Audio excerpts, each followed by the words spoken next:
Good morning, ladies and gentlemen, and welcome to our full year results 2020-21 media and analyst presentation here live in Zurich and on the webcast. My name is Claudia Pedretti. I'm Head of Investor Relations, and I'm happy today to be here today with our CEO, Peter Boone, and our CFO, Ben de Schryver. Please be reminded that the information given during this conference contains some forward-looking statements which reflect the best of our current knowledge, while actual results may be different. Furthermore, we would like to inform you that this webcast is being recorded. This is the agenda for today. Peter will present to you the highlights of the full year 2020-21, and then Ben will update you on the financial results, followed by Peter's remark on strategy and ESG before sharing the outlook with you. We will finish the webcast and the conference with a question and answer session. Please note that if you want to ask a live question on the phone, you need to dial in by your phone. Instructions will be given once more to you at the end from the operator. And with that, I hand over to Peter. Thank you, Claudia. So, good morning, ladies and gentlemen. Welcome to our full year 2020-21 results conference. Hey, you saw it mentioned on the opening slide. This is a special year for Barry Callebaut and, of course, also one for myself. First of all, we celebrate our 25th anniversary this year. And although I'm part of Barry Callebaut already for 9 years and part of the executive committee for 9 years, hey, I'm proudly present for the first time as the CEO of the group. It's also special here as we are able to welcome you here in person this year. And this makes me in particular happy. As you maybe know, I was the old Chief Innovation Officer at the start of my career in Barry Callebaut. So it offers us the opportunity to share some innovations with you, to let you taste it at the end of the meeting. Something to look forward to. So we are happy to share today that we have returned to a healthy growth path. As anticipated, we achieved over the fiscal year and in still a volatile environment, a strong volume recovery. The disciplined execution of our smart growth strategy led to good profitability and a good, strong cash generation. Sales volume went up with a healthy 4.6%, and all regions and all key growth drivers contributed to this success. Strong volume recovery and a positive product and customer mix enabled operating profit, our EBIT, to grow significantly faster than volume, which was up 18.9% in local currencies. Last but not least, we also continued to strengthen our balance sheet and reach a strong free cash flow of 355 million Swiss franc. Ben will share later in more detail, but at least I hope you agree, a set of good results. This chart, I assume you have seen before. It shows our volume development per quarter for chocolate and for cocoa. Overall, of course, versus a relatively weaker competitor, we've seen a very strong recovery in still a volatile environment with ongoing COVID-19 restrictions and continued limitations for some distribution channels. What's in particular nice to see on this graph is that our chocolate business showed strong growth of 6.5% growth in 2020-21, outpacing the underlying markets in all regions and even surpassing the pre-pandemic volume levels of 2018 and 19. And then on cocoa, in a volatile market, we continue to focus on smart growth. Volume turned positive in the second half, and that helped us to limit the decline to 2.6% for the year under review. Overall, we believe a resilient results. So let's have a close look at the growth drivers on the next slide, which all contributed to these great results. Hey, let me start with Gourmet and Specialties, because Gourmet and Specialties led the return to healthy growth with an impressive 18.3%. This is the positive outcome of our approach to to seize the crisis as an opportunity to sharpen our business model by broadening our customer footprint, adding capabilities, and deepening our geographical reach, which should continue with the further easing of COVID-19 measures globally. Then emerging markets. Emerging markets volume grew 9.7%, driven by key markets like Russia, Brazil, and India. Long-term partnerships and outsourcing contributed a solid 4.5% growth to the recovery. The over 32,000 additional tons came from existing partnerships, so the growth of existing partnerships and new outsourcing deals across all regions. As you can see on this slide, it was also a year where we were not short of important milestones. Hey, they all added up to a consistent and continued growth path of the group. What I like to see, we expanded our customer and geographic footprint, laying the ground for future growth. We opened a new chocolate factory in Baramati, India, the world's second most populous country and one of the fastest growing chocolate markets. We opened a new state-of-the-art factory in Novi Sad, which will serve as a regional hub to address the rapidly growing chocolate market in southeastern Europe. And this new factory will supply Atlantic Stark, with whom we signed a long-term outsourcing agreement in the last year. We also opened a third factory in Kaliningrad, Russia. Russia becoming an important market for us. We opened a chocolate academy in China, in Serbia, and in Dubai, growing the network now to 25 chocolate academies around the world. And with the opening of the Chocolate Box in Lokeren, Belgium, the world's largest and most sustainable chocolate distribution center, we are further building our cost leadership and accelerating our customer service. Hey, we also kept making progress on our plan to make sustainable chocolate the norm, a topic which is very close to my heart. Both Sustainalytics and CDP recognized us for the third consecutive year as a leading company on sustainability and carbon reduction. Through our innovation, we are catering to the consumer trends of today and making the way for the consumer trends of tomorrow. We can cater now to the growing consumer demand for plant-based alternatives. Plant-based, a big segment and a segment here to stay. With the first fully segregated dairy-free chocolate factory we opened in Norderstedt, Germany. The pandemic accelerated consumer interest in their own health, as well as in the health of their environment. We call this mindful indulgence. Among other things, we launched in Taiwan a new chocolate drinking powder with less sugar and a low-carb sustainable chocolate with no added sugar in Japan. And it's not only product innovation we bring. We also reinvent ourselves in how we interact with our customer. In the past fiscal year, we continue to drive the full potential of digitalization. We doubled the number of professionals trained by our Chocolate Academy centers, of which many courses took place fully virtual. Personally, also very proud of what we do to shape the future of our industry.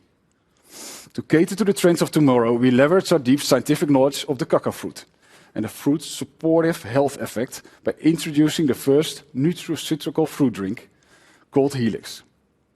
It has health benefits, but also tastes great, as you will taste lately, I hope.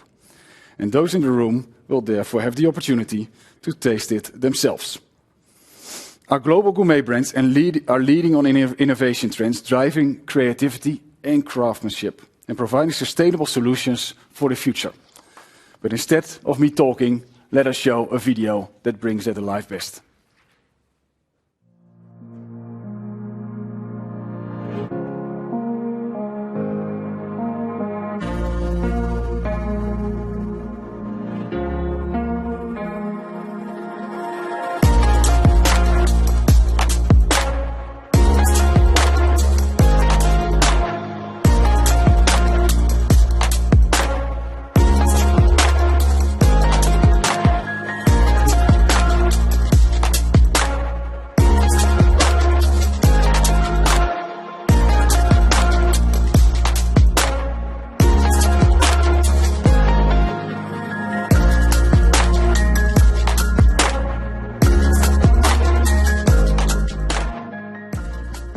always had the ambition to see our brands strive to lead the artisan chocolate world and drive our growth as a company. Also in the past years, we have seen this ambition coming true.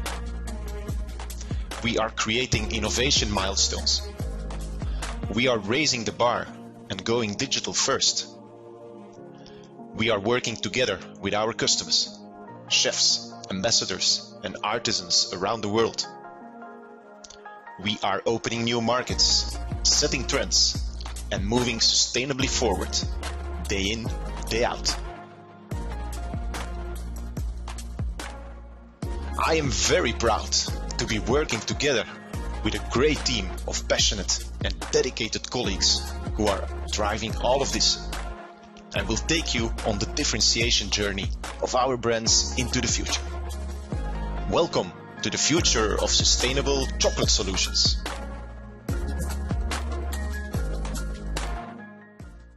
Yeah, amazing video, making me very proud on the one hand, of course, of the great results, but also the many, many great achievements of the Gourmet teams around the world. And with that, let me hand over to Ben. Thank you, Peter. Good morning, ladies and gentlemen. It's a pleasure to be back here in front of a live audience to present the financial review for full year 2020-2021. As Peter highlighted, we had a strong volume recovery in a still challenging market environment. With a volume growth of 4.6%, we returned to a healthy growth path. Our sales revenue amounted to 7.2 billion Swiss francs, up 8.7% in local currencies, and therefore outpaced volume growth on the back of rising raw material prices and positive product mix. Operating profit, EBIT, increased by 18.9% in local currencies or 15.4% in Swiss francs. Compared to the prior year EBIT recurring and amounted to 566.7 million Swiss francs. Net profit for the year grew by 24.2% in local currencies and amounted to 384.5 million Swiss francs. Strong free cash flow generation continued and amounted to 355 million Swiss francs compared to 317 million Swiss francs in the prior year. We get back in more details in the coming slides. Let's first take a look at our regional performance on slide 13. All regions outpaced the underlying markets and contributed to the healthy growth volume and good profitability. In region EMEA, volume returned to its healthy growth path with 5.5% in a progressively improving market environment and is based on our efforts to sharpen our business model and broaden our geographic reach. Both food manufacturers and Gourmet and specialties contributed strongly to the recovery in a still challenging market environment. Thanks to these efforts, not only our volume recovered to a healthy growth plan, but also our profitability returned strongly. In region Americas, volume growth accelerated in the second half, leading to a strong 7.9% volume growth in 2020-2021. This was achieved thanks to continued strong volume growth from our food manufacturers and accelerating volume growth in Gourmet and specialties across the region, thanks to our sharpened business model and broadened reach. Operating profit, EBIT, in the region showed strong resilience throughout the pandemic. With an 8.4% increase in the year under review, the region continued to deliver healthy profitability. In region Asia Pacific, the good growth momentum continued with an 8.7% despite regionally reinstated COVID-19 restrictions. Food manufacturers continued its solid and broad-based growth. Gourmet specialties volumes growth accelerated, supported by global and local brands. The improved product mix in the year under review was driving the strong EBIT growth in local currencies. In our global cocoa business, volume declined by 2.6%. The focus on smart growth mitigated the impact of the unfavorable market environment. However, operating profit EBIT was impacted by higher energy costs in West Africa, as well as higher global freight costs. Excluding these additional costs, EBIT in local currencies grew by 2.2%. Going back at group level, let's take a look at the gross profit bridge on slide 14. The volume recovery in the second half had a strong positive impact on our gross profit. The strong volume recovery in Gourmet clearly boosted the mix effect, but also the high demand for value-added products in the industrial business contributed a lot. The cocoa business had a positive contribution, which is a testimony of the resilience and reduced dependency in a market environment that remained volatile and challenging. Please note that the currencies had a strong negative translation effect of 32 million Swiss francs. The cocoa combined ratio shows, as you know, the relationship between the market prices of cocoa butter and powder in relation to the underlying cocoa bean price. This is a forward-looking curve. Results are normally seen over a 6 to 9 months period. This is also the European ratio, which is the most relevant. We run a global business, and as you know, the combined ratio gives only a broad indication on the industry's profitability, but it does not reflect some important variables such as country differentials and the LID.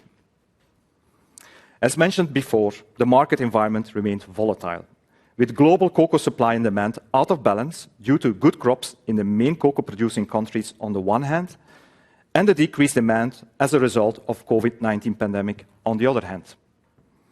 The average combined ratio remained about stable compared to prior year, with very resilient cocoa powder prices, while cocoa butter prices were under pressure, related to the lower demand for chocolate due to COVID-19, the pandemic.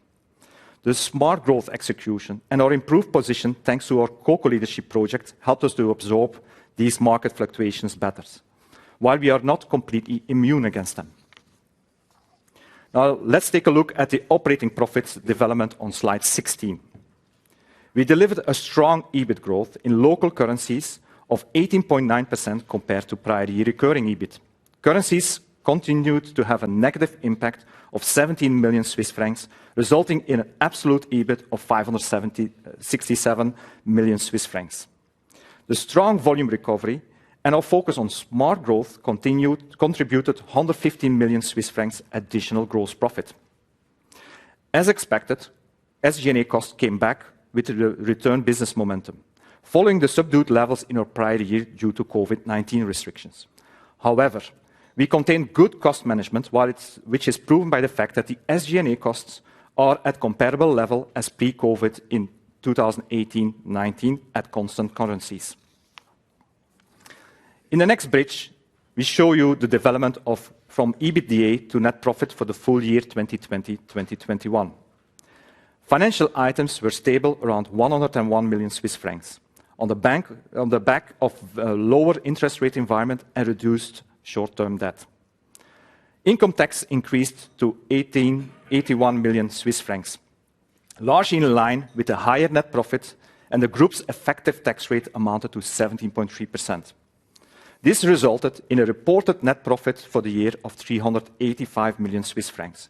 Compared to prior year recurring and excluding the negative currency translation effect, the net profit amounted to 397 million Swiss francs, an increase of 24.2%. On slide 18, you can see the long-term development of our key raw materials. Please be reminded that the vast majority of Barry Callebaut's business is running on a cost-plus model, passing on price fluctuations of raw materials. The volatility of these input prices normally does not affect our profitability. However, it has an impact on our working capital. The terminal market price for cocoa beans remained volatile and fluctuated between 1,607 and 1,869 British pounds per metric ton. On average, cocoa bean prices decreased by 7% compared to the prior year period.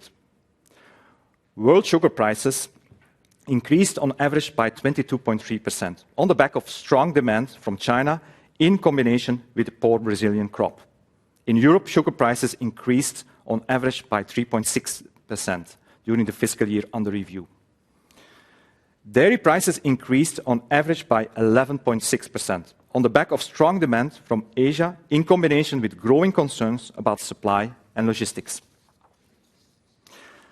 As part of our smart growth strategy, we continue to focus on improving our balance sheet and free cash flow generation. So I'm very glad to show you again strong adjusted free cash flow of 315 million Swiss francs on this slide 19. Let me explain to you how we achieved this. As expected, working capital increased, however, at a slower pace than the group's volume growth. the effect of receivables increasing in line with regained business momentum was largely offset by higher payables and good inventory management. Interest and income taxes amounted to 163 million Swiss francs, 14 million higher than in prior year, as a result of higher taxes in line with the higher net profit, while financing costs remained roughly stable. We continue to invest in our capabilities, which enable future growth, and capital expenditure of 275 million Swiss francs was around the same level as in the prior year.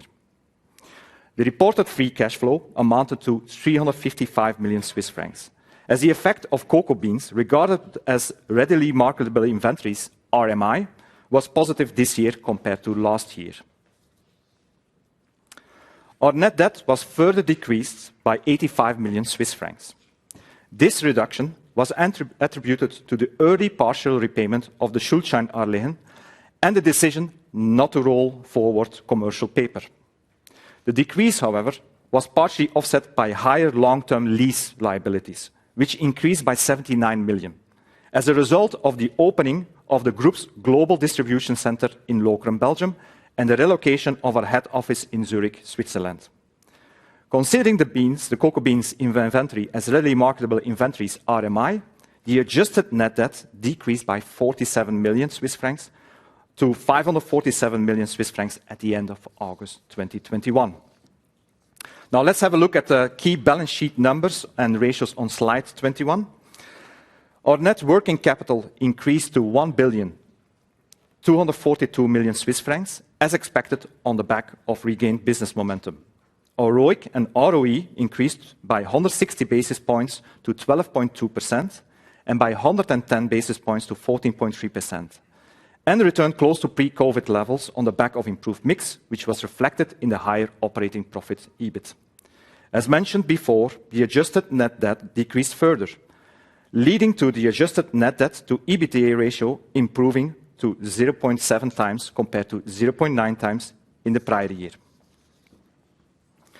The board of directors will propose to the annual general meeting of shareholders a dividend of 28 Swiss francs per share, which corresponds to a payout ratio of 40%. To protect the health of our shareholders and employees, this year's annual general meeting of shareholders will take place once more without physical presence. Voting rights can be exercised electronically or in writing. And with that, I give the word back to Peter. Thank you, Ben. So let me share a few words on our long-term strategy and how we continue our growth path as a company. You probably know this slide by heart. It is a slide at least we present and we work with already as long as I'm with Barry Callebaut. And it will be one we will be staying close to as long as I'm a leader of Barry Callebaut. And therefore we stay very consistent to our long-term strategy. We are a growth company and we will remain a growth company. We will continue to focus on the 4 strategic pillars, the 4 differentiators which makes us different and make us stand apart from our competition. Expansion, innovation, cost leadership and sustainability. And we continue our growth path with a smart execution and focus on the return and on cash generation. While remaining very consistent in the long-term strategy, as a new CEO, I will emphasize the acceleration up the value ladder. We want to be the preferred solution provider for our customers, and we know we have so much more value added to offer than we do today to our customers. This acceleration will be achieved in various ways. First of all, expansion. I see opportunities to further leverage our footprint across the globe, from developed to emerging markets, continuously broadening our capabilities and serving customers regardless of the geographic location. Second, acceleration will be achieved through innovation, a topic I'm particularly passionate about as the former Chief Innovation Officer. I want Barry Callebaut to firmly remain a leader on innovation, catering to trends like plant-based, sugar-reduced or better for you, and create a future of sustainable chocolate solutions. Through scale, leveraging and efficiency along the value chain, I see us reinforcing our cost leadership. and create value for our customers better than anybody else. And last but not least, we offer customers industry-best impactful sustainability programs. Through Forever Chocolate, which I was proud to launch back in 2016 myself, we became the leader of the movement to make sustainable chocolate the norm. In the coming years, this is how we will create value for our shareholders. On December 3, we will publish our 5th Forever Chocolate Progress Report, providing a full overview of the progress we are making against these hard commitments. But let me give you already a few highlights of the achievements in the past year. Achievements I and all my colleagues are very proud of. First and foremost, we lifted close to 215,000 cocoa farmers in our supply chain out of poverty. 215,000 cocoa farmers. We have reduced our carbon intensity by more than 70% since 2016. Our child labor monitoring and remediation system is covering over 220,000 farmers in Côte d'Ivoire, Ghana and Cameroon. And in 2020-21, 43% of our products sold contain 100% sustainable sourced cocoa and chocolate. But as said, stay tuned for more details, which we will share on December 3rd. At Barry Callebaut, we are committed to nurturing an inclusive environment. This is why we launched in January 2021 1BC, our diversity and inclusion strategy. It sets ambitious, measurable targets to improve our gender balance and cultural diversity at senior management levels by 2025. Because we are making progress, but we are not there yet. Let me also say a few words about governance in our board of directors. All members will stand for a re-election for another term of office of 1 year. The board of directors proposed to elect at the AGM in December Antoine de Saint-Affrique as a new member of the board. You all know Antoine well, as he served as Barry Callebaut CEO from October 2015 until August 2021. We also recently announced changes to the executive committee. We have been able to fill all positions with talent coming from within the organization and people with whom I've been working in the last years. With these changes, we have an executive team well positioned to continue our growth plan. Ladies and gentlemen, let me summarize and give you an outlook. We are on a track to accelerate along the value ladder, and I see a lot of opportunities out there. I'm therefore confident and will deliver on the midterm guidance. Before we move on to your questions, let me say a few words related to our 25th year's anniversary. In 1996, Klaus Jacobs had a vision to merge two iconic chocolate makers, Callebaut and Cacao Barry, to build the world's best cocoa and chocolate company. During the past quarter of a century, we have consistently built on that vision to become the leading manufacturer of high-quality chocolate and cocoa products. Our story of the past 25 years is, of course, above all, a story of our people. Our over 12,500 Barry Callebaut colleagues, their customer focus and entrepreneurial spirit have been the driving force behind our successful growth journey. So big, big thank you to all of them. And with this, ladies and gentlemen, I conclude this presentation and would like to open up the floor for questions. Hello, Daniel Bürki from ZKB. I would have a question on inflation environment you have. Where do you see strong cost inflation? What is covered by your cost plus? And maybe as a reminder, your cost of goods sold are about 85% of your sales. What would be the split, raw materials, energy, freight, direct labor, just roughly? Thanks. I will, if you allow me, Peter, I will start and then please chime in if I miss something. First of all, indeed, there is inflation around in the market, but I want to reiterate that our cost plus model is covering that as well. Because overall, the way that we price to our clients is not only just the raw materials, but is of course covering the freight cost and so on as well, and the manufacturing cost as well. So we are best weathered in an inflation environment. We're running a global business as well. Yes, it's fair that we see more inflation in North America and in Europe, in areas where we're not used to it anymore. But in the same time, we're also running a business in Asia Pacific or Latin America, where we're very used to inflationary items that can go up to a couple of percent as such. Overall, we are very well weathered. And yes, you're right in terms of the overall cost.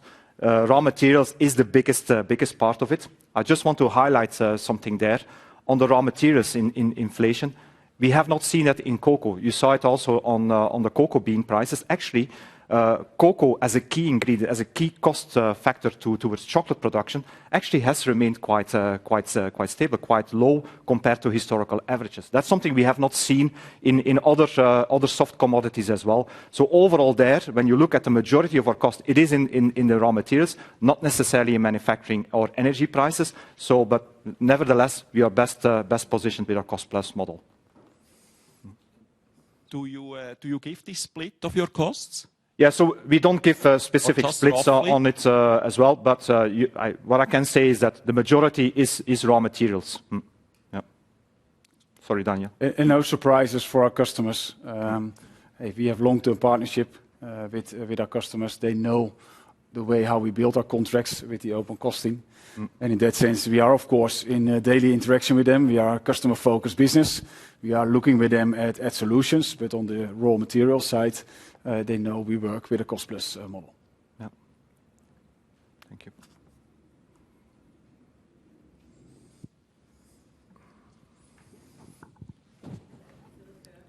Hi, Silke.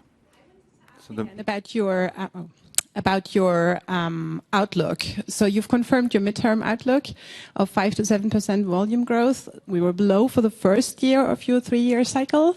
So can we take that to mean that this year you're expecting to see an increase over what we've seen in the past year? Thank you, Silke. So, we don't give kind of annual guidance. It's a midterm guidance.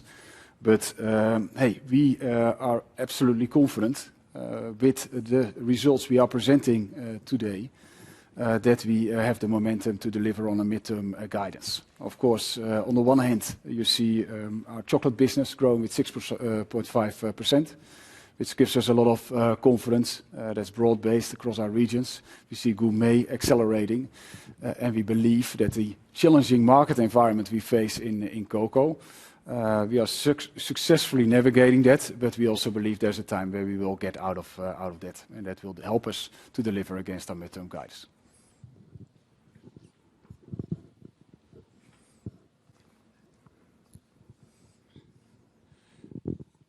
Thank you. It's Jan from UBS. 2 to 3 questions, please. The first one would be, if you look on your chocolate business in total, do you feel comfortable with the product categories you have at the moment? You can grow mid-single digit also for the next 5 to 6 years? Or is your strategic roadmap also considering new categories you want to enter? This would be the first question, please. Shall I take it step by step, or how do you prefer it? I can take this one. Okay. Yeah. So let's take this one. Hey, we are a chocolate company, or we are the leaders in high quality cocoa and chocolate.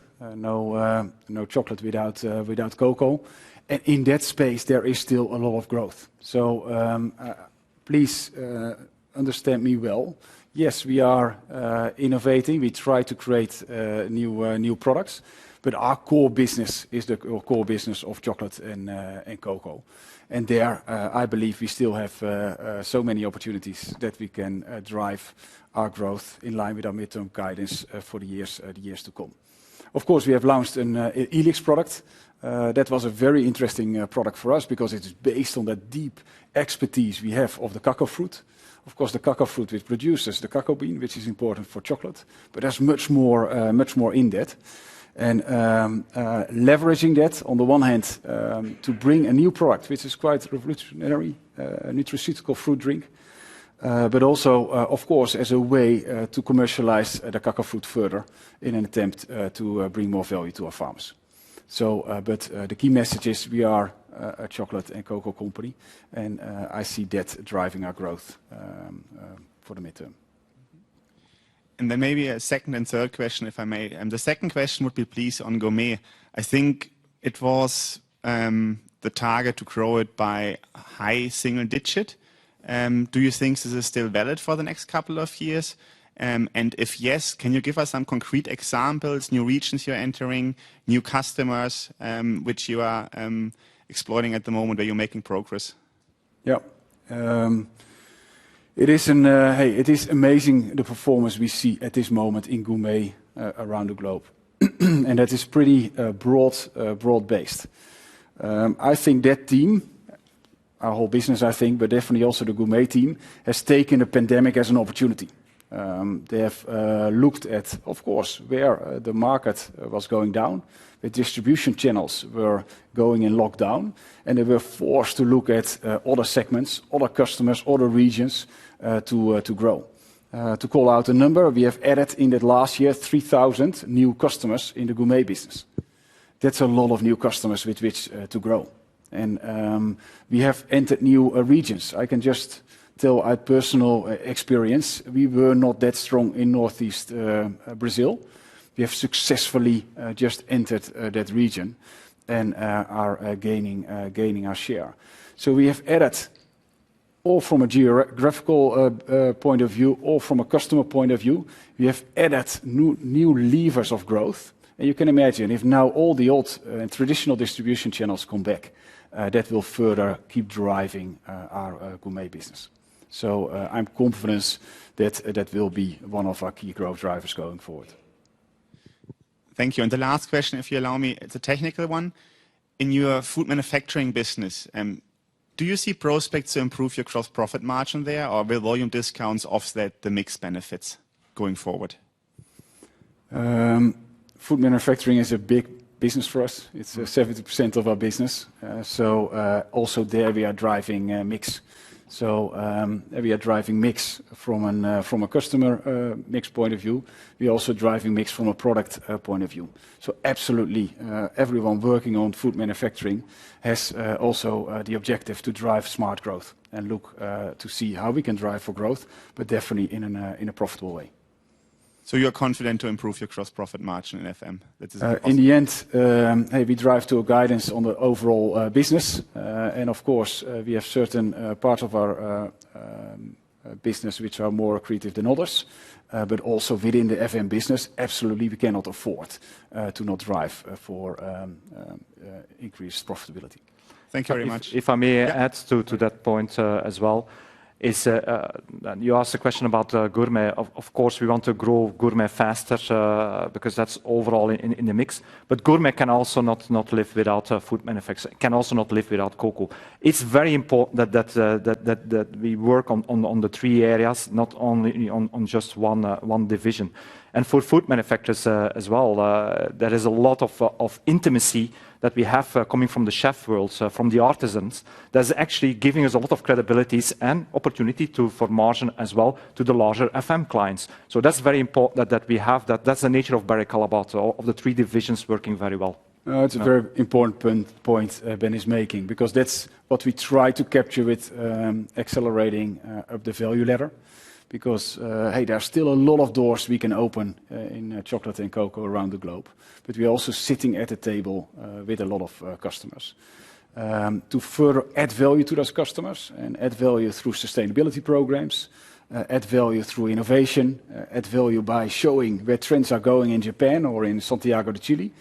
That's the way how we start to add more and more value to our customers. And in that sense, it's a driver of our smart growth strategy. Thank you.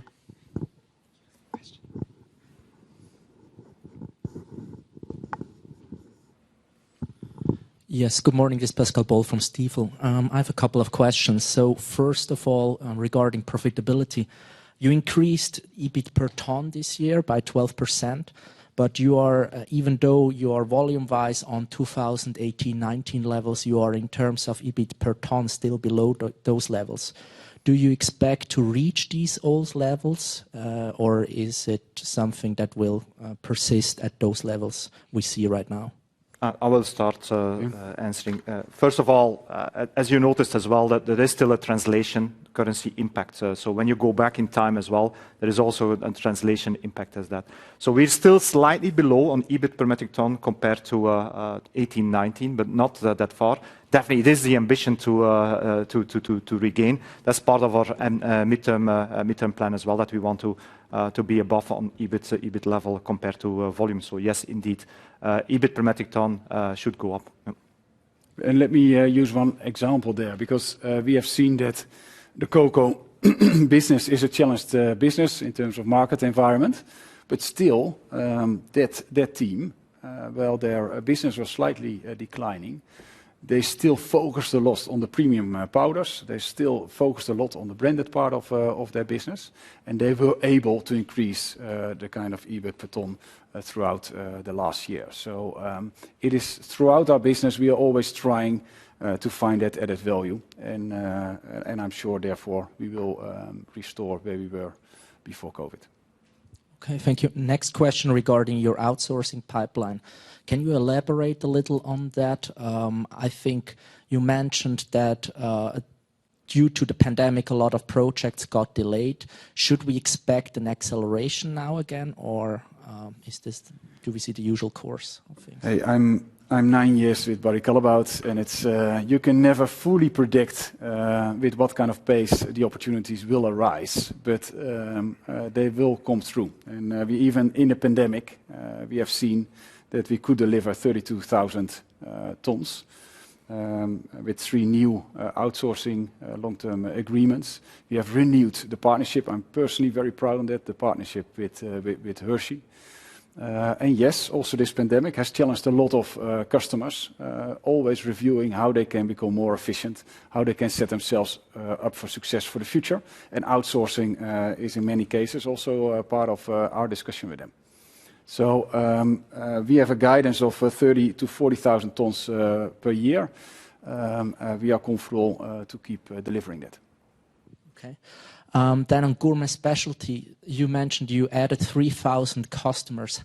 For how much of the volume do these 3,000 customers account? And or in other terms, at what discount of usual capacities do your old customers at the moment run their business? So what can we expect when old business returns in combination with new business going forward? I hope I understood your question well, but yes, 3,000 new customers, really in new segments, where our Gourmet team identified customers out there which absolutely were in need of our service, of our products, of our services. And that has been good business for us. So I hope that we can sustain those customers, that we keep them with them as long as they are profitable, while the traditional business will come back. Pascal, if I just might add, overall, the new customers that we have added, overall, the different segments that we're going in with Gourmet is still accretive to the overall result of Barry Callebaut. It's still very interesting as well. There are differences. There are higher-end chocolatiers and so on. There are some donuts and other players and so on. Different products, of course, different geographies have a little bit different profitability. But for me, the key message is that it's still accretive to the overall Barry Callebaut, and definitely very interested to go. And it's definitely our plan to keep our current customers and our new customers. Okay. Final question for you, Peter. You mentioned you want to expand along this value-added ladder. Can you give us some concrete examples? Because in my understanding, Barry Callebaut has been very innovative in the past. So where do you see here the opportunities? Do you have to spend more money on R&D going forward, or do you reallocate resources, or how do we should imagine that? Now, as shared in the presentation, we believe there are various levers for accelerating up the value ladder. Innovation absolutely is one of them, and I believe by being customer focused, by diving deeper into the needs of those customers, I think we can still sell much more of those innovations than we ever have done in the past. So in that sense, that's acceleration. As you all know, ESG, sustainability, is very, very important. So we believe with our sustainability solutions, we are able to add value to our customers as well. But hey, the oldest lever of our strategy is cost leadership. And I still believe also even through cost leadership, in these times where a lot of our customers are challenged, we can add value. So accelerating up the value ladder is really about adding value to our customer relationships. You know, we have an enormous reach. We sit with a lot of customers in need of chocolate around the world, adding value through innovations, through sustainability, through cost leadership, but even leveraging our global footprint. I think there's still, we are only scratching the surface, and there's still much more that we can do than we do today. Thank you. Jean-Philippe Bertschy, Vontobel. I'm here. Thanks for taking my question and welcome to the financial community. The first one is on where do you want to put your priorities? You repeated a couple of times today the smart growth strategy. You are running the Americas quite successfully. I think South America was really a huge success last year. If you can share with us where you want to put or to put your priorities and maybe to share some best practices with the rest of the business. The same probably with regard to sustainability, where you want to accelerate. We saw some companies in the consumer goods industry which accelerated their sustainability plan and kind of targets a bit earlier than before. And the last one, I saw some headlines this morning that you won 3,000 clients, I think, if that's right, if that's accurate. Where was that? Probably in which divisions? Was that new contracts, new outsourcing contracts, so you gain market share? And maybe as well in terms of tons, what does that represent? Okay, thanks, Jean-Philippe. So let me start by learnings from the Americas. But please be reassured that is well reflected, of course, in the strategy we are driving together. And hey, we are a big company, but we are also small enough to share learnings. My experience in leading the Americas is exactly as we describe here. We are a growth company, so we have always been very focused on our customers, very active on the front line, empowering our frontline people to come up with new opportunities. We have been selective in which one, in the end, to sign up for, to really drive the mix, because it's the easiest way to deliver our midterm guidance. If you find the growth and drive it with the right kind of mix, it's the best way to get to the guidance. And then I think we spend a lot on execution with our growing business. I always say, my mother taught me one thing, and it's Peter, if you promise something, please do it. And that's at the heart of Barry Callebaut. We are a business-to-business company. So with our growing business, it's very important that we deliver on our promises. So go after the growth, do it in a smart way, but also be ready to execute against it, because hey, we cannot disappoint the customers out there. So that's the first question. On sustainability, hey, we see of course an enormous interest. But that's not that we have started this journey yesterday. I'm very proud that in 2016 I started and I launched Forever Chocolate. Started that journey before even Antoine joined us, because we felt, hey, we need to show as a leader in our industry, we need to show that we can grow in a profitable way. We can really be very successful, but still have a positive impact on the world around us. That's why we launched very impact-focused, time-bound targets, Forever Chocolate.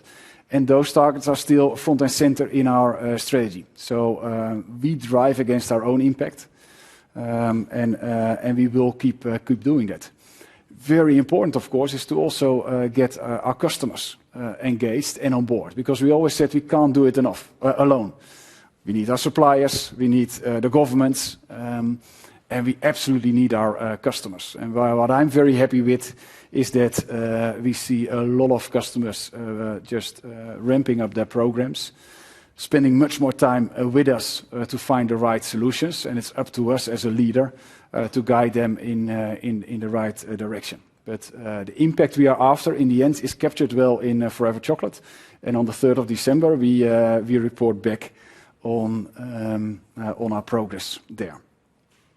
And then on the 3,000 customers, Gourmet. I think we just highlighted a little bit. It's 3,000 customers for our Gourmet business. This has also happened, let's be clear, for other parts of our business.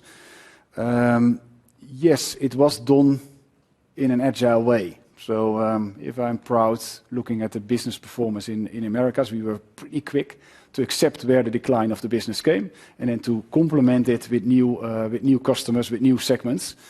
And hey, of course, we are learning from some of those customers. There could be customers, there could be some segments where we say, hey, this is not exactly where we should be. But in general, what surprised me, and that's in all kind of ways throughout our business, we have become a stronger business out of this pandemic. We have identified new opportunities, which we were too busy with our existing business to really pay enough attention to. And we see now that the business we have added, I'm comfortable that a majority of that business we will sustain. And with the traditional kind of distribution channels opening up again, that will keep accelerating our growth. Yeah.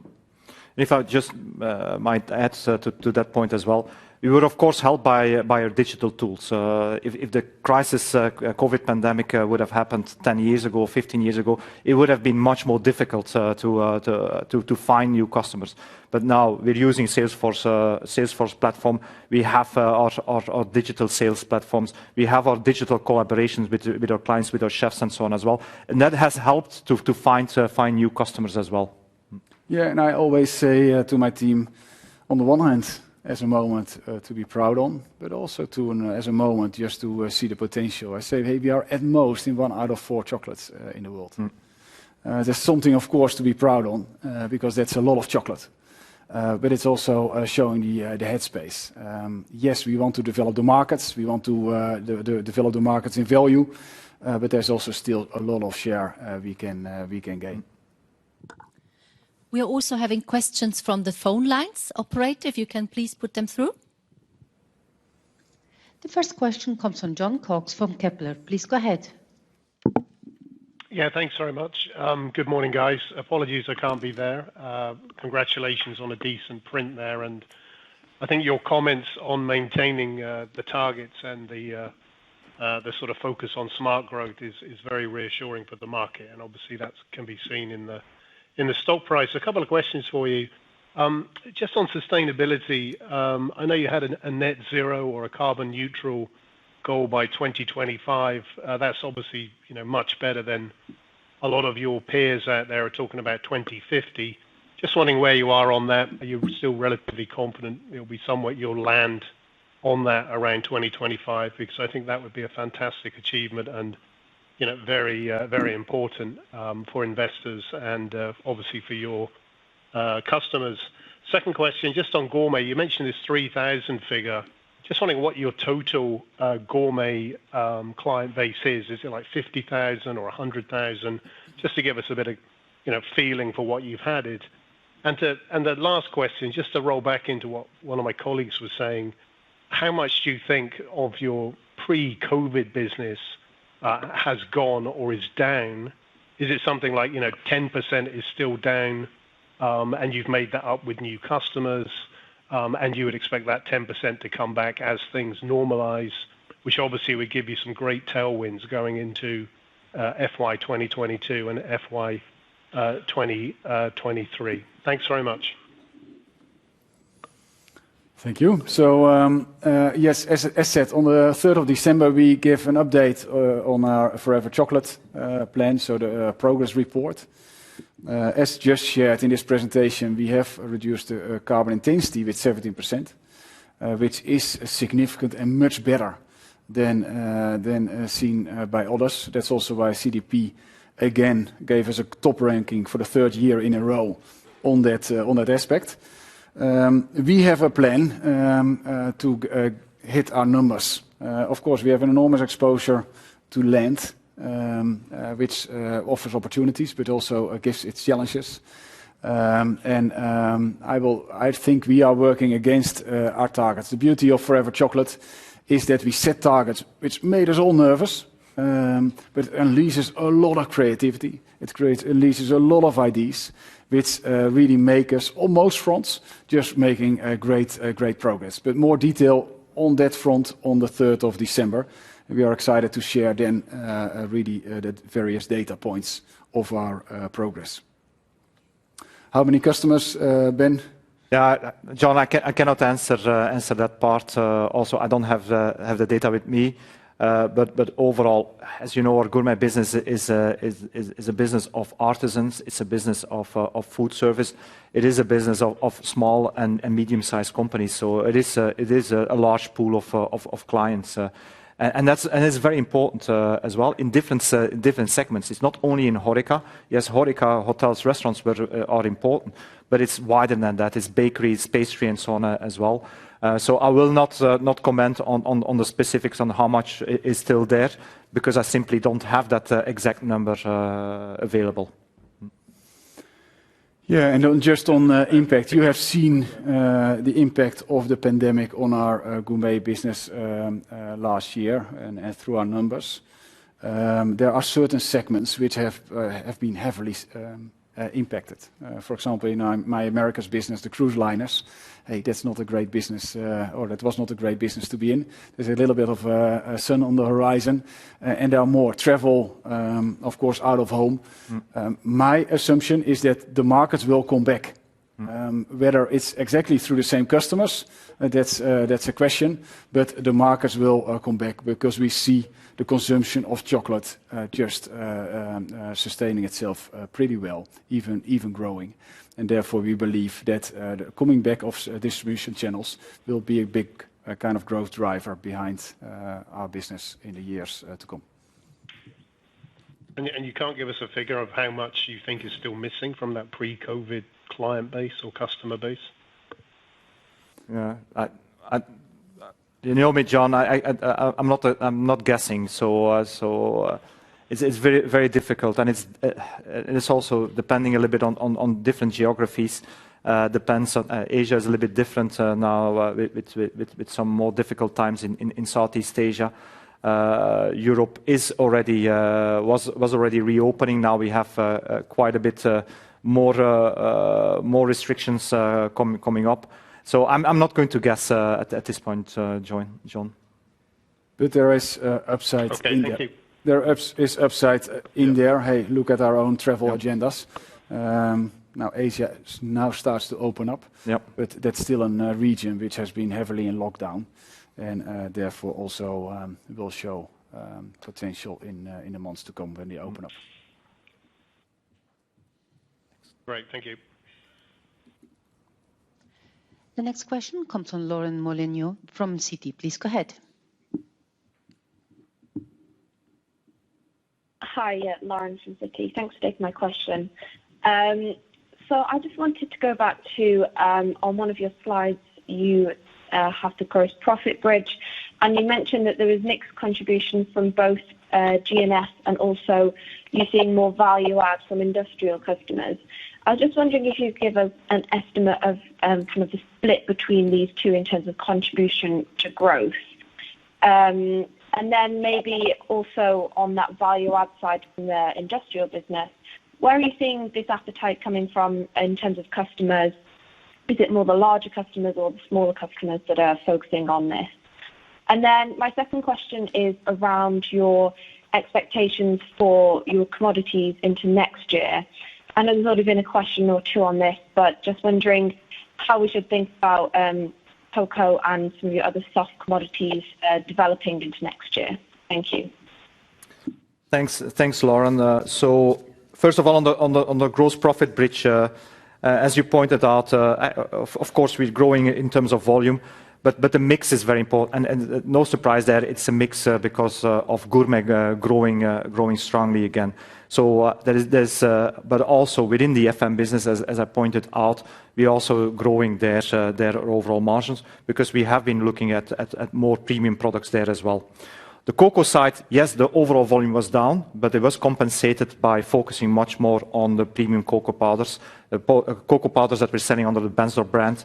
We had some interesting launches with an all-natural dark cocoa powder as well. So that's part of the mix activities that we're doing as a company. On your second question, maybe I can, you can maybe answer. I can take that one. You take the last one again. So interest in the value added. Yes, we segment our customer base as well. So absolutely, there are customers out there who just want to have a price discussion for their cocoa powder or their chocolate. But in general, the demand on our customers on innovation, on sustainability, are not getting less. That whole kind of trend of mindful indulgence. So indulgence is, of course, always here to stay. But yes, they care more about their environment. They care more about their own health. And our customers need solutions for that. And therefore, we see the rate and the pace of innovation increasing. Still, some of our customers would say, hey, we can do it ourselves. But we see a lot of customers reaching out to us to help, to ask our help. And therefore, we are comfortable, we are able to add value to a significant amount of them. Thank you. Very good. So on expectations in terms of commodity, let me touch base on cocoa, where of course that's our core business, where we know the most of. I'm not an expert overall in forward-looking statements on sugar or dairy. But in cocoa, there was a surplus. So we had a very good botanical crop. We had a good supply of cocoa beans. So I don't know the latest estimate, but it was something around 100,000 tons surplus this year. So of course there is going to be a little bit of an overhang in the next coming year. We expect the next year to be much more balanced. So we don't expect a huge surplus coming out of the cocoa beans, because of course coming out of COVID-19 as well, the consumption has normalized now as well. So it is much more balanced, but also not negative, which is good news for us.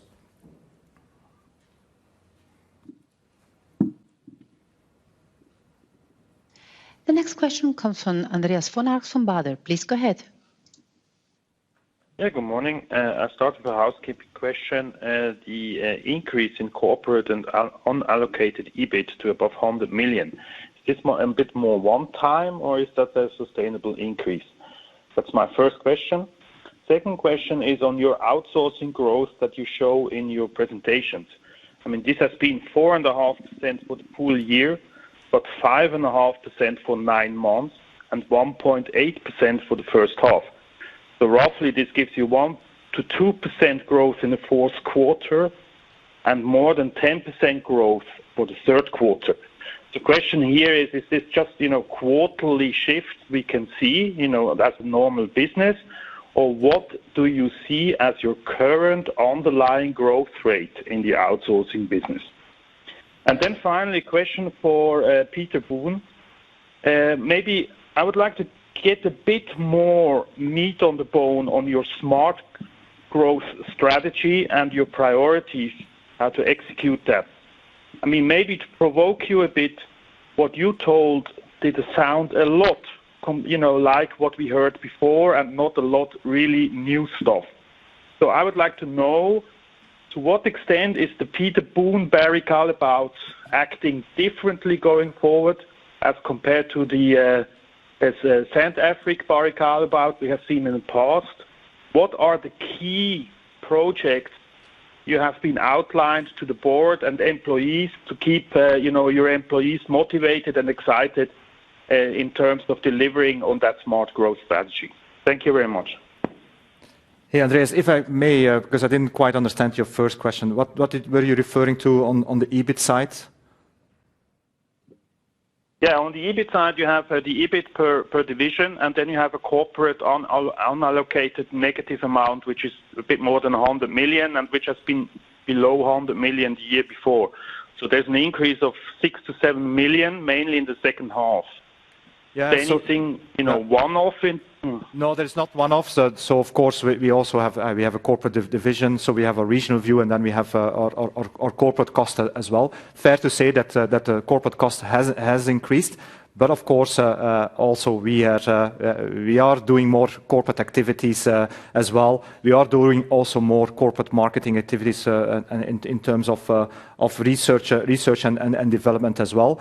I think we're at a good level now. It's nothing extraordinary, but there's also not one-offs there that is not going to return back the following year. So it's an overall quite solid and well-controlled corporate cost structure that we have as a company our size. Now on the outlook, so Andreas, I cannot give you specifics quarter to quarter. That would not be wise to do so. We give a midterm guidance. We are very confident in the outlook there. We, as an executive team, together with Peter, we know the opportunities are out there. So there is no lack of opportunities out there. Me as CFO, we always look together with the finance community and the business, of course, at the right trade-offs. So not every business, as Peter was saying, is attractive to us as well. It would not be wise for us to suddenly change our overall view in terms of growth. Also, a little bit linked to the outsourcing part. As well. First of all, it's a 0-1 game. It's very difficult to predict, but we are also very diligent about it. It's not. It needs to be a win-win. It needs to be a win for Barry Callebaut. It needs to be a win for our client as well. So it's not just going blindly after volume growth.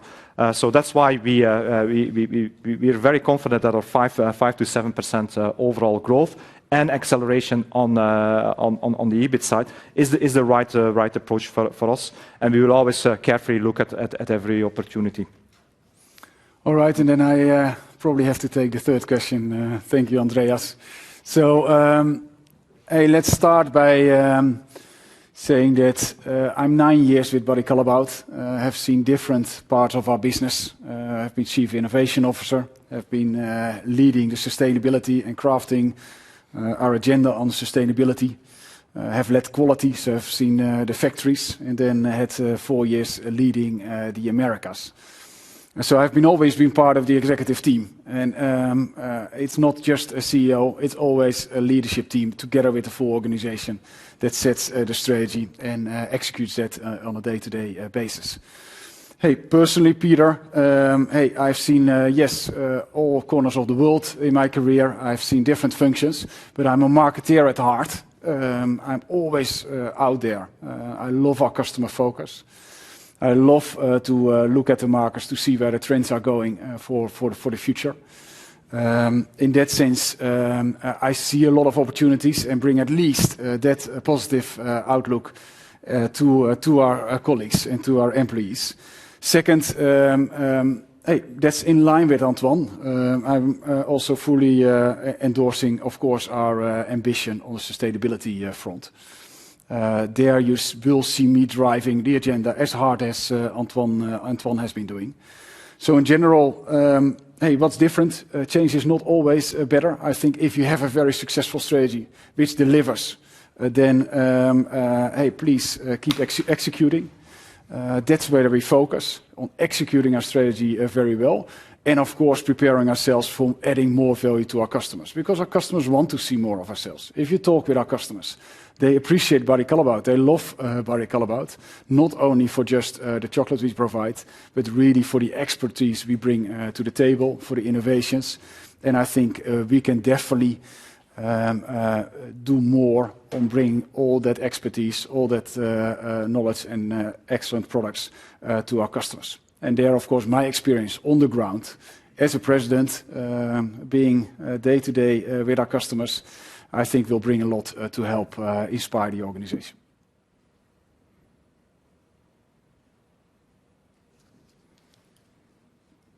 The next question comes from Alex Sloane from Barclays. Please go ahead. Yeah, hi, morning all. Apologies, I can be with you in person. A couple of questions from my side. Just on the global cocoa business, I mean, in the statement you refer to an EBIT per ton growth in the absence of some of the impacts from higher energy and freight costs. I wonder if we can infer from that you see those costs as largely one-off, or should we be expecting them to continue in the next year? That would be the first question.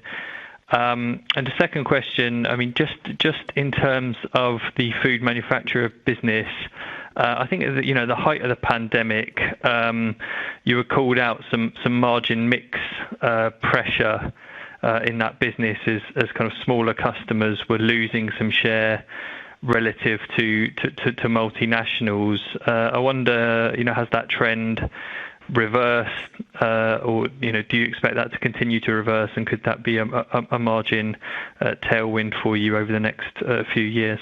Thanks.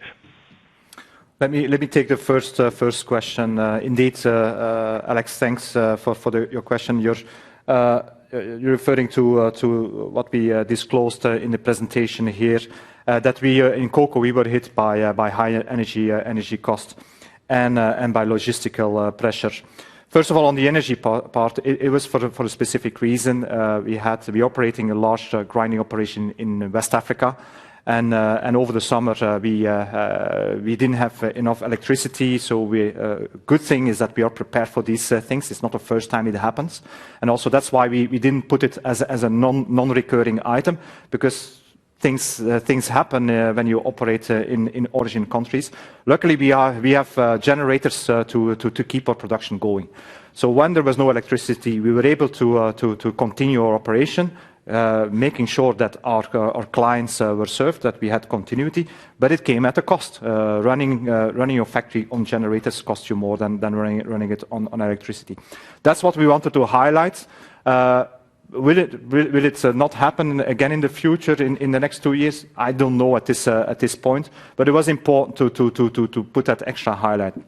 On the freight cost itself, I would say it's if you would have asked me 6 months ago, I would have said we're already out of it by now. But I'm sure every CFO will say the same. It is here to stay longer. In the meantime, also in our cocoa business, we are pricing it into our contracts, in our cost plus. So it's not that we were not able to pass it on, but it has a delayed effect as well. So because typically we are in a forward business there. But very difficult to judge what's going to happen in the future on the logistical side. But I want to stress something, and this is very important that I say this, because during all the price issues, but also the supply issues and containers being misplaced, we always have been able to supply our clients. And that is worth a lot of money as well in the future. When you can show as a global supplier with your global footprint that in times of crisis, in times of pressure, that you can supply, that's worth something for our clients in the future. No, absolutely. And it's amazing to see when a team gets challenged, what kind of solutions they come up with. So yes, you see a little bit more stress on the faces at the coffee machine of those working in logistics, transport, but they come to solutions. And I just picked up last week that from the very little town I'm from in Holland, Vlissingen, we just chartered a boat which was going to bring products from Vlissingen to the Americas. So there are all kind of new solutions we find also in this space. But most important, we get our products out there. We get our products to our factories so that we can produce, and we get our products in the end to our customers. So a lot of customers also reach out to us to ask our help, just to support them in that area. Then on FM, I always say the luxury. I worked 17 years of my life in Unilever. So I was betting on one horse. The beauty of Barry Callebaut is that we are active along the whole spectrum of the smallest customer out there in the high street to the biggest one. And yes, we saw in the pandemic that some consumers responded. Consumers respond to uncertainty by getting back to what they trust the most, and that were the big brands. So you saw big brands coming up. You saw also trends which catered a little bit better to the big players. So, for example, in my market, the US, everyone got crazy in baking chocolate cookies. So there was a lot of chocolate chips which were sold. You see those trends now reversing again. So still, a lot of the big companies keep strong positions, but we also see a lot of smaller ones again gaining pace. So up to us to keep up with that. That's the agile company we want to be. We want to be there from the smallest to the biggest, and therefore we will see who in the end will win the market.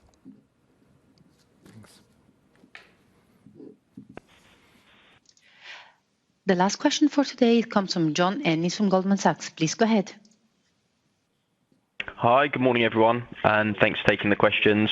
Just a couple of follow-ups from me. My first is on the EBIT per ton outlook. Your EBIT per ton is around 20 Swiss francs lower than the pre-COVID levels, which has already been referenced today. But I guess what would stop you correcting that gap in FY22, if any? And maybe you could give us a bit of a time frame with regards to the recovery there.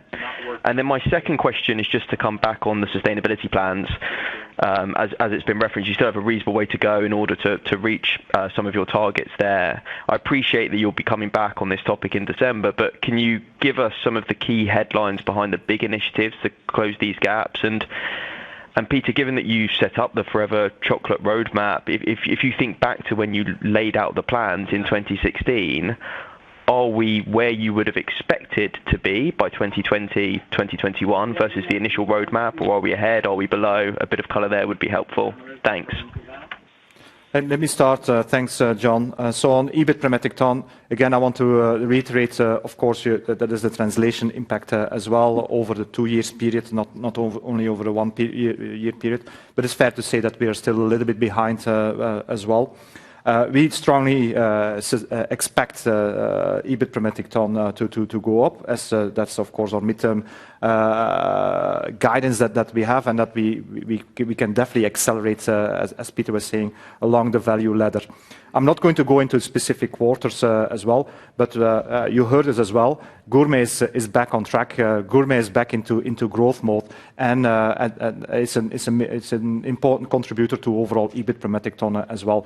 And that's a little bit when I was talking about the three divisions are important, but it is important that Gourmet keeps on growing faster than FM is growing faster than cocoa.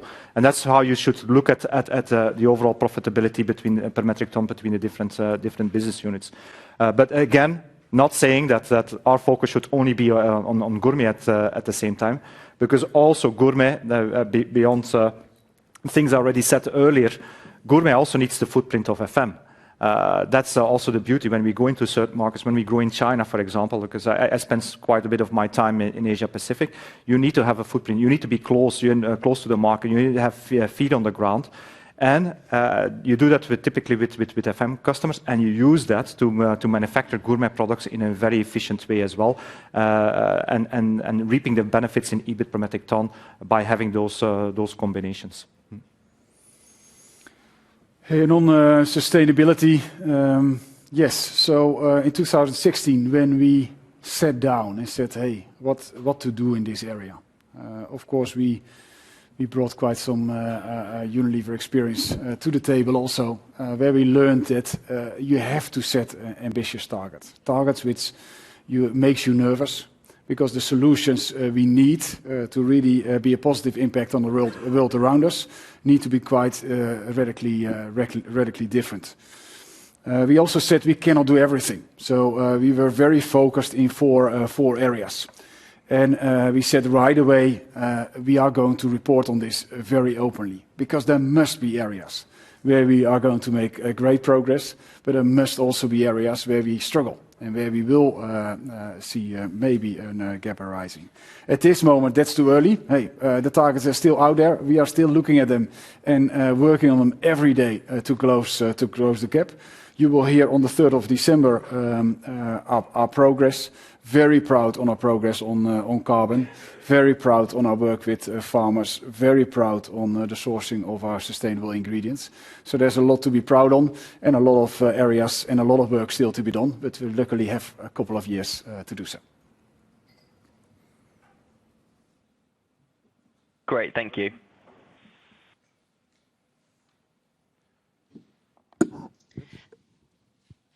There are no more questions in the queue. Please go ahead.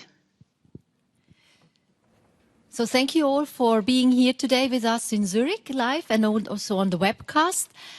For those who have the pleasure to be here, we invite you and have some of the chocolate and the latest innovation to taste. But thank you very much for joining us at the conference today. And if there are any further questions, please reach out to us. Thank you. Thank you. Thank you.